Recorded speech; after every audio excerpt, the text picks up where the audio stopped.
You just wanted a gesture, a simple sign that someone noticed what was happening inside you, that your pain had a name, that your exhaustion was real, that you weren't making it up, nor trying to get attention. You just wanted care, and that day, you had the courage to ask. That's when everything fell apart, because he looked at you like you were overreacting. Like crying was a sign of weakness, like opening your heart was a threat. You asked for help and heard, "Stop with the drama." That phrase felt like a cold knife, chilling, blunt, destructive. It hit home, without hesitation, as if everything you felt meant absolutely nothing. And maybe you tried to smile afterward, pretend that everything was fine, look away. But inside, your body started to scream in a way that no one else could perceive, not even him. Your voice was silenced, but your soul wasn't. You realized something had shattered. It wasn't a fight.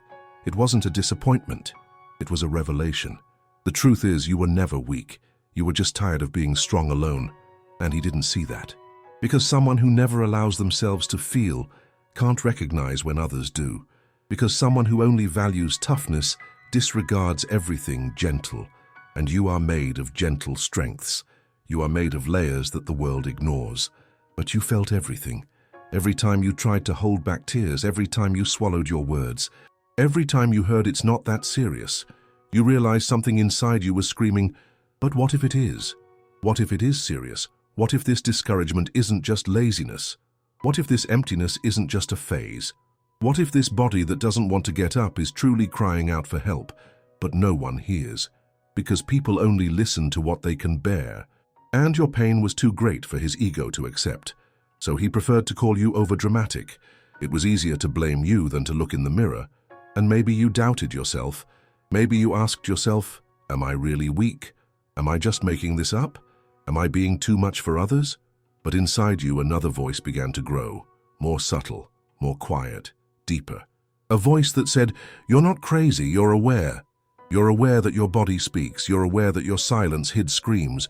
You're aware that what hurt you wasn't the lack of help, but the presence of invalidation. Because when someone you love calls you dramatic, the world collapses in a way that no one understands. It's as if someone has stolen your reality and said, what you feel doesn't exist. But it did exist. You just wanted a touch on the shoulder. A, I'm here. A, let's fix this. That's all. But instead, you received judgment, disdain, irony, and that silenced you. But what no one saw was that, in that silence, you made a decision. You didn't speak, but you decided. You didn't shout, but you closed a door inside. Maybe you didn't even realize how definitive that decision was. But from that moment on, you understood that you would never ask for help in the same way again. Not from him. Not that way. You realized that sometimes it's better to talk to your pillow than to someone who diminishes your pain. And it's not that you've become cold. You just became selective. You didn't distance yourself from love. You just learned to protect yourself from the violence disguised as care. Because there's nothing more cruel than someone calling you weak when you're fighting to survive. You were surviving, and no one saw. But now, you see, you realize with clarity, with pain, with lucidity. And even though it hurts, this awareness has set you free. Freed you from the cycle of having to explain yourself all the time.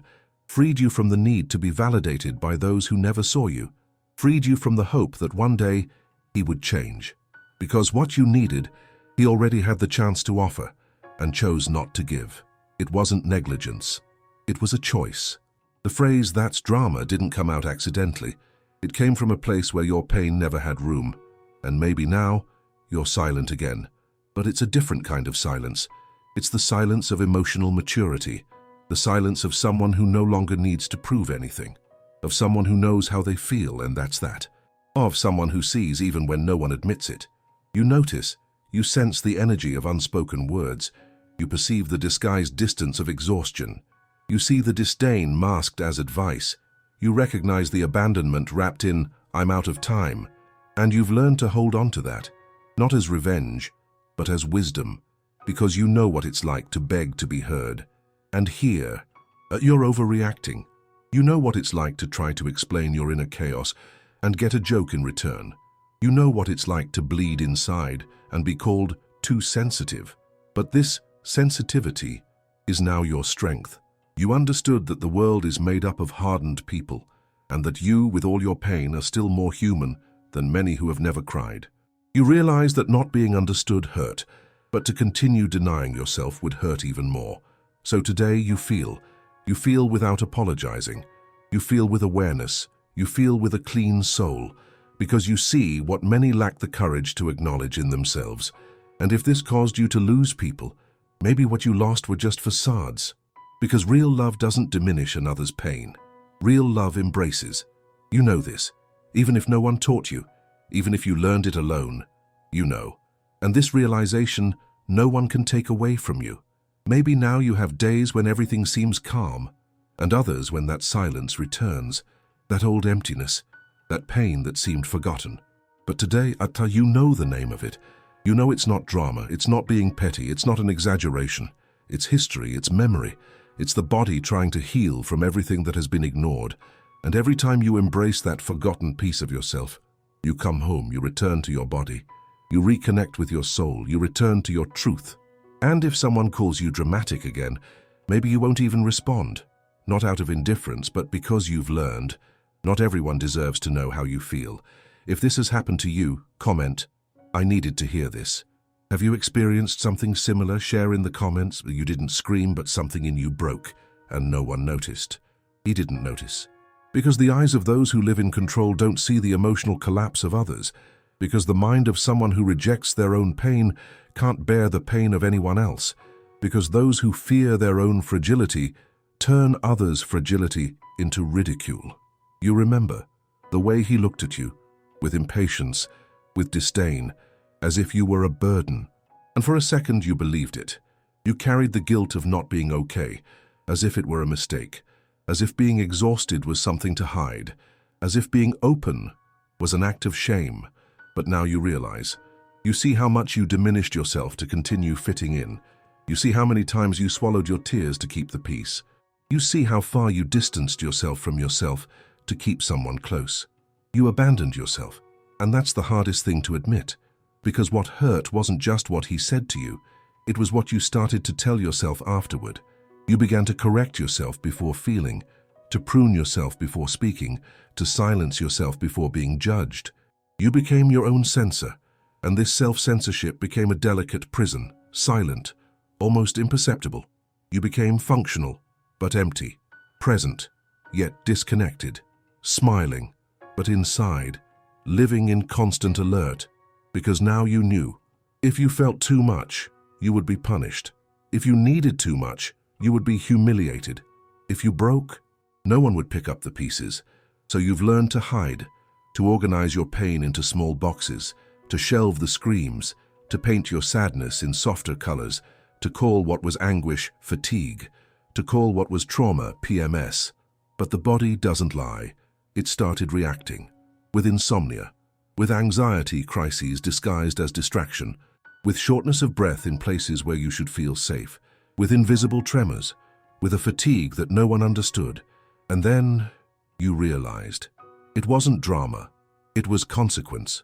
Your body was translating everything that your mind tried to deny. It was begging you to stop, not to stop living, but to stop pretending that everything was okay, to stop pretending that you could handle it. Have you ever realized how dangerous it is to live pretending? Pretend it didn't hurt, pretend you understood, pretend you weren't expecting anything, pretend you've moved on, pretend you're strong all the time. But inside, the body accumulates, the soul implodes, and one day you collapse, not knowing why. And no one understands, because on the outside and you seem so fine, but no one sees the effort it takes to exist this way, the effort it takes to get out of bed when everything in you wants to disappear, the effort it takes to smile when everything inside wants to scream, the effort it takes to keep going when you no longer feel any meaning, but you kept going. And that makes you invincible. Even if you have no medals, even if no one applauded, even if they called you weak, you fought battles that no one saw. You survived days that no one would understand.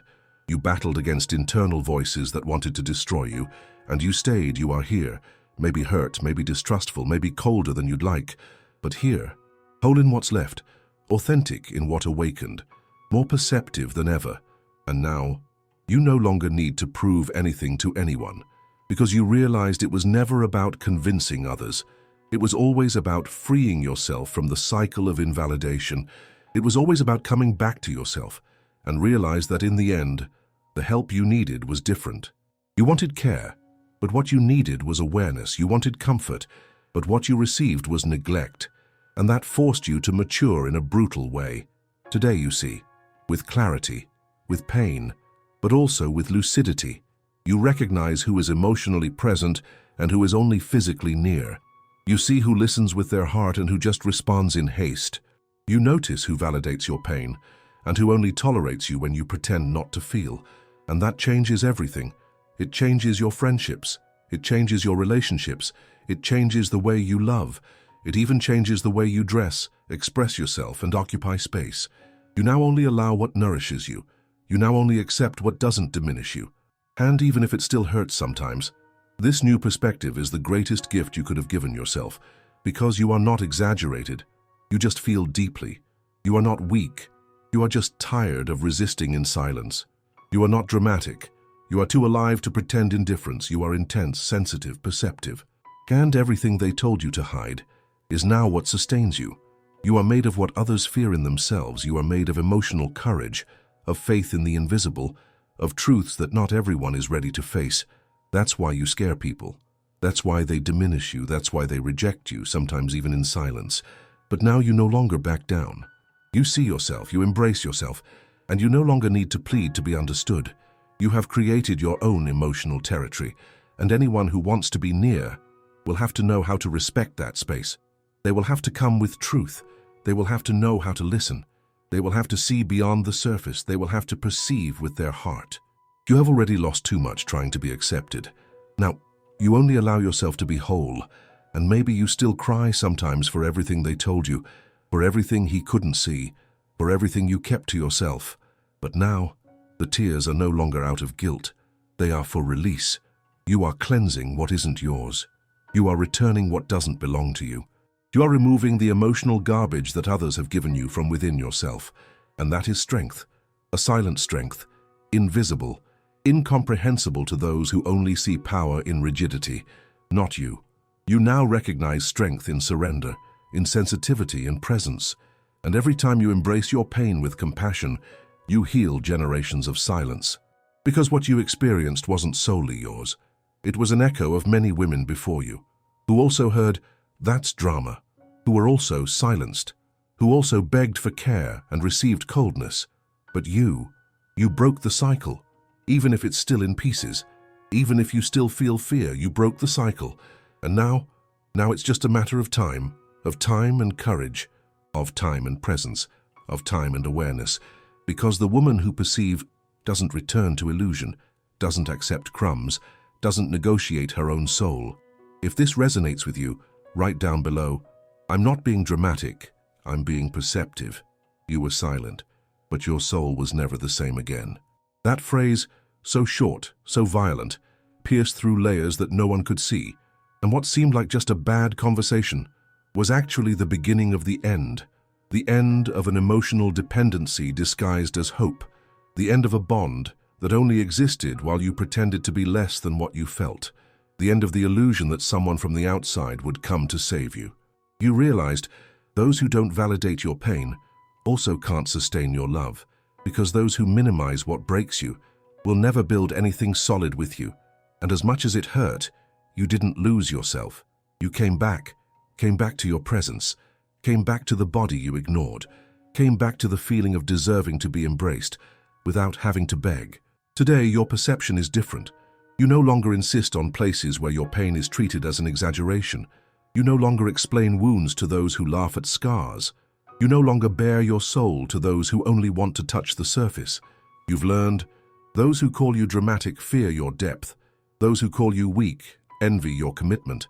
Those who belittle you already feel too small inside. Now it's different. You feel and you respect. You notice before you give yourself fully. You sense what no one says and decide in silence. Your strength doesn't shout. Your strength perceives. And by perceiving, you no longer need to protect yourself with armor, just presence, just truth, just you. You've become everything he could never be. Authentic, whole, vulnerable without losing your dignity. And the most beautiful part is that you did this on your own, in the quiet strength of someone who's tired of being overlooked, in the invisible faith of someone who knows feeling has never been a weakness. If today you still get emotional when remembering, it's not a setback, it's healing happening. And every tear that falls now carries the pain of yesterday, but also the rebirth of today. If this resonates with you, the next video is going to touch you even more. Click here and stay with me.